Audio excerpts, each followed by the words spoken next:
আসসালামু আলাইকুম দর্শক, এটাই হচ্ছে খাতমে নবুয়াতের মহাসম্মেলনের মঞ্চ। ঠিক এই মঞ্চে আজকে উপস্থিত থাকবেন দেশ বরেণ্য অনেক উলামায়ে কেরাম।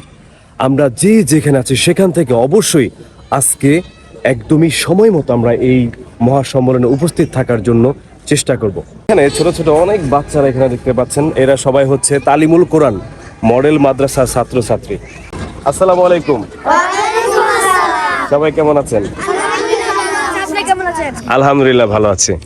তোমরা এই মাহফিলে আসতে পেরে তোমাদের কেমন লাগতেছে? তোমরা কি চাও এই মাহফিলটা সফল হোক? মাশাআল্লাহ মাশাআল্লাহ। আমাদের শেষ নবী কে? তোমাদের মাদ্রাসার নাম কি? তালিমুল কোরআন মডেল মাদ্রাসা গাজীপুর।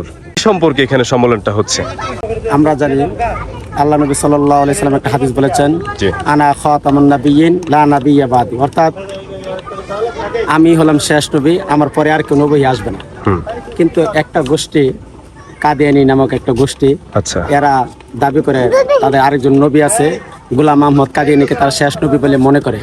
কিন্তু আমরা চাই এই রাষ্ট্রে হিন্দু, খ্রিস্টান, বৌদ্ধ সবাই বসবাস করে, ওরাও বসবাস করবে, কিন্তু ওরা কাফের হইয়া মুসলিম নামধারী হইয়া তারা বাংলাদেশে বসবাস করতে পারবে না। পূর্ণ সফল হতে হলে আমাদের কি কি করতে হবে আজকে এই মাহফিলে? এই মাহফিলটা আসলে সফল করার জন্য আমাদের সম্মিলিত উদ্যোগ প্রয়োজন। রাইট, দলে দলে এই মাহফিলে এসে আমাদের উপস্থিত হতে হবে। গাজীপুর এলাকার পক্ষ থেকে খতমে নবুয়তের আয়োজন করা হয়েছে।